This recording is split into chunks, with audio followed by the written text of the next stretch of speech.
Hello friends, Radhe Radhe. आज देखिए हम क्या लाए हैं। हम पनीर लाए हैं। ये पनीर मार्केट का है, ठीक है।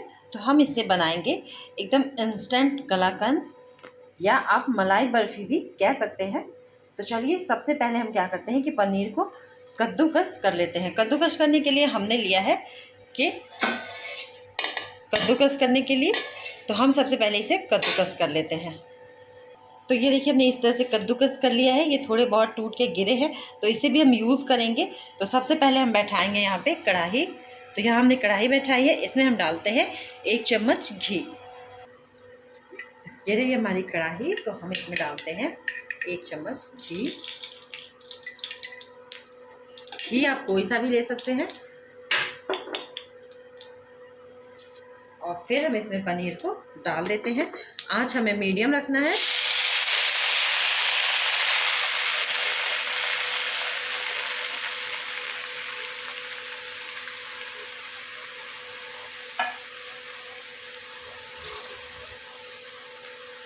और इसे हमें धीरे धीरे भूनना है। इसका कलर बिल्कुल चेंज ना हो, बस इस चीज़ का ध्यान रखिएगा। और कद्दूकस करके इसलिए डाला गया है क्योंकि ये दानेदार रहे, इसलिए हमने इसे कद्दूकस किया है।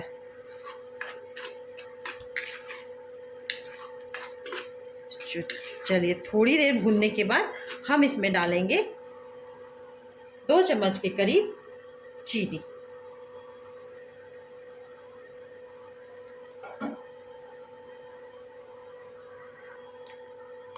तो हम यहाँ चीनी डालेंगे लगभग 2 चम्मच। और फिर हम इसे पकने देंगे। और तब तक, जब तक ये चीनी पक रहा है, तब तक हम इलायची को थोड़ा सा कूट लेते हैं। तो ये देखिए हमने इलायची को कूट लिया है, तो हम इसे भी डाल देते हैं। और वैसे इसमें और कुछ भी नहीं पड़ेगा।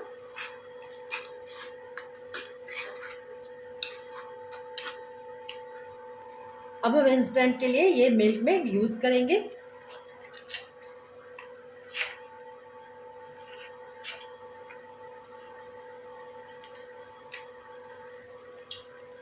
इसे हम डालेंगे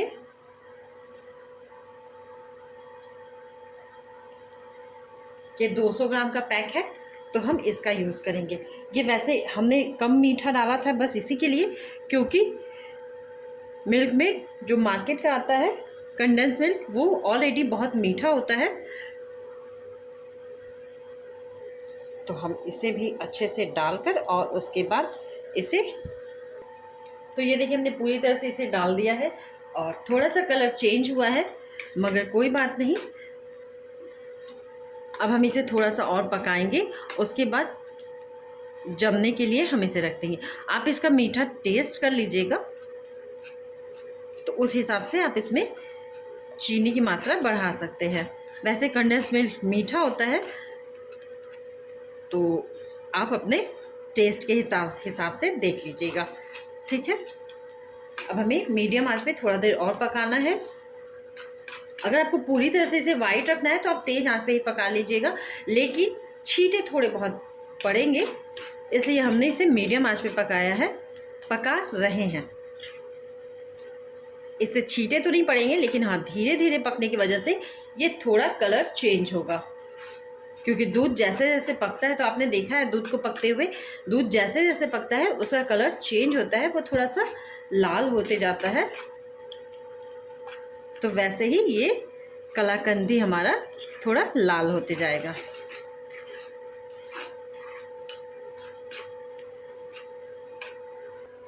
तो ये देखिए ये भूनते भूनते ये कुछ इस तरह से हो गया है, एकदम जमने वाले स्थिति में ये हो गया है। तो अब हम क्या करते हैं कि लेते हैं, आपके पास अगर केक टिन होगा तो केक टिन लीजिए, या फिर कोई सा भी चौकोर सा बर्तन ले लीजिए। जैसे हमने ये लंच बॉक्स लिया है, और इसमें हम कोई बटर पेपर वगैरह नहीं लगाएंगे। हल्का सा घी, आप देख सकते हैं घी हमने डाल दिया है। इसे हम फैला लेंगे और इसी से हमारा ये जो मिठाई है वो जमने के लिए तैयार हो जाएगा। आपको अलग से बटर पेपर वगैरह लेने की ज़रूरत नहीं पड़ेगी।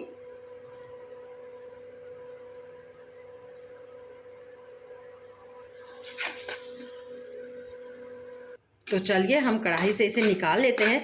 ये मिल्क केक बन जाए, मतलब मिल्क केक के कलर का हो जाए, इससे पहले हम इसे हटा लेते हैं कढ़ाई से और इसे हम अपने लंच बॉक्स में, जो टिफ़िन हमने लिया है उसमें हम इसे सरिया लेते हैं। तो ये देखिए इंस्टेंट कलाकंद एकदम तैयार है। तो हम इसके ऊपर, आपके पास पिस्ता के केसर वगैरह जो है वो आप इसके ऊपर डालिए। गार्निश करना आपकी मर्जी है, आपको जो पसंद हो वो आप डाल सकते हैं। अगर आपको नहीं कुछ डालना है तो ये प्लेन भी बहुत अच्छा लगता है।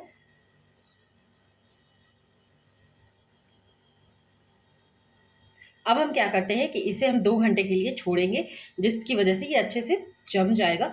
मतलब पूरे अच्छे से बर्फ़ी की तरह ये नहीं होगा, बशर्ते कि कुछ थोड़े बहुत ठोस हो जाएगा, तो इसको खाने में यूज़ करिएगा, ठीक है? तो इसको कम से कम 2 घंटा तो रखना ही पड़ेगा।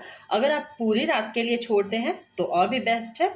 तो आप देख लीजिए कि आपके पास समय कितना है, तो फिर हम इसे निकालते हैं 2 घंटे बाद। तो ये देखिए ये पूरी तरह से अच्छे से जम गया है। तो अब हम इसे पीसेस में कट कर लेते हैं। तो ये देखिए हमारा कलाकंद एकदम तैयार है खाने के लिए, एकदम ये परफेक्ट बना है। तो फ्रेंड्स आप भी जाइए, बनाइए और इसके मज़े लीजिए और प्लीज़ मुझे सब्सक्राइब कर दीजिए।